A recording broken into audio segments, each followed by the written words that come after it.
Alhamdulillah hamdan katsiran thayyiban mubarakan fi kama yuhibbuna rabbuna wa yarda. Asyhadu an la ilaha illallah wahdahu la syarikalah wa asyhadu anna Muhammadan abduhu wa rasuluhu alladzi la nabiyya ba'da amma ba'du.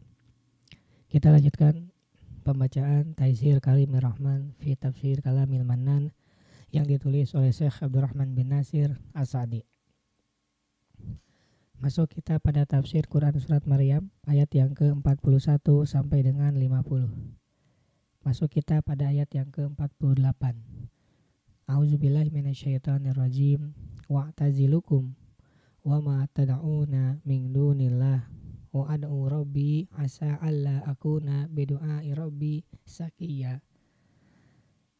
Dan aku akan menjauhkan diri darimu dan dari apa yang kamu seru selain Allah. Dan aku akan berdoa kepada Robku, mudah-mudahan aku tidak akan kecewa dengan berdoa kepada Robku. Tafsir ayat yang ke-48. Setelah merasa putus asa dari kaum dan bapaknya, Ibrahim mengatakan, Wa'tazilukum wa ma tad'una min dunillah. Dan aku akan menjauhkan diri darimu dan dari apa yang kamu seru selain Allah, yaitu dari kalian dan arca-arca kalian. Wada'u rabbi, dan aku akan berdoa kepada Rabbku. Ini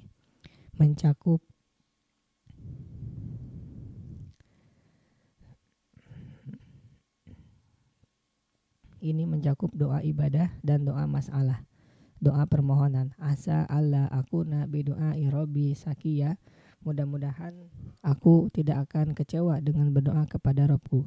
Maksudnya, semoga Allah membahagiakanku dengan mengabulkan doaku dan menerima amalan-amalanku ini. Ini adalah kewajiban yang mesti ditempuh oleh orang yang merasa putus asa dari respon orang-orang yang menjadi objek dakwahnya. Mereka justru mengikuti hawa nafsu.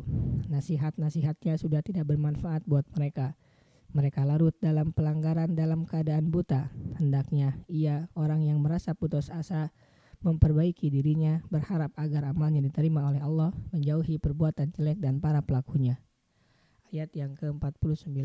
Falamma tazalahum wa ma ya'buduna min dunillah wa habna lahu ishaqa wa yaqub wa kullan ja'alna nabiyya. Maka ketika Ibrahim sudah menjauhkan diri dari mereka dan dari apa yang mereka sembah selain Allah, kami anugerahkan kepadanya Ishak dan Yakub, dan masing-masingnya kami angkat menjadi nabi. Tafsir ayat yang ke-49.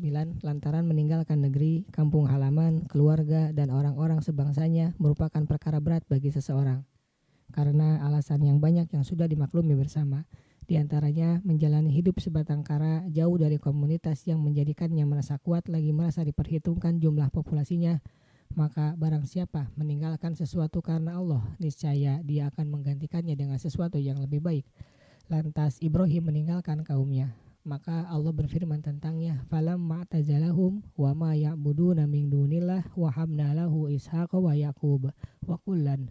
Maka ketika Ibrahim sudah menjauhkan diri dari mereka dan dari apa yang mereka sembah selain Allah, kami anugerahkan kepadanya Ishak dan Yakub, dan masing-masingnya, yaitu Ishak dan Yakub, ja'alna nabiyan, kami angkat menjadi nabi. Anugerah itu berhasil diraih oleh beliau dan orang-orang soleh yang diutus sebagai rasul kepada umat manusia, yang diistimewakan oleh Allah dengan wahyunya, dipilih untuk mengemban risalahnya, dan telah diseleksi di antara semua manusia.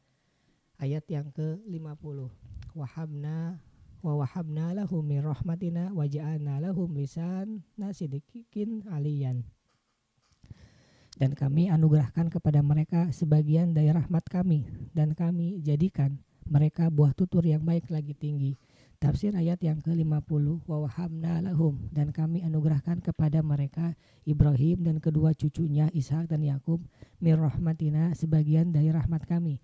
Hal ini mencakup semua rahmat Allah kepada mereka berupa ilmu-ilmu yang bermanfaat, amal-amal solih, anak keturunan yang banyak, dan tersebar kemana-mana yang banyak di antara mereka yang menjadi rasul, nabi, dan orang-orang solih. Wa ja'alna lahum lisanan sidqin aliyan, dan kami jadikan mereka tutur kata yang baik lagi tinggi. Ini juga termasuk rahmat yang Allah berikan kepada mereka, karena Allah menjanjikan bagi orang-orang yang melakukan kebaikan akan disebarluaskan pujiannya yang murni sesuai dengan kadar kebaikannya. Sementara mereka ini, Nabi Ibrahim dan anak keturunannya adalah para panutan, orang-orang yang berbuat baik. Maka Allah pun menghembuskan pujian yang baik lagi sejati, bukan sebuah kedustaan yang meninggi tidak tersembunyi.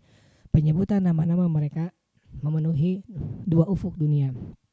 Pujian dan kecintaan kepada mereka memenuhi seluruh hati dan membasahi lisan-lisan. Maka jadilah mereka panutan dan imam bagi orang-orang yang mendapatkan petunjuk. Nama-nama mereka selalu disebut-sebut berulang kali di setiap masa. Ini merupakan karunia Allah yang diberikan kepada orang yang dikehendaki, dan sesungguhnya Allah Maha memiliki karunia yang besar. Subhanaka Allahumma wa bihamdika asyhadu an la ilaha illa anta astaghfiruka wa atubu ilaik. Assalamualaikum warahmatullahi wabarakatuh.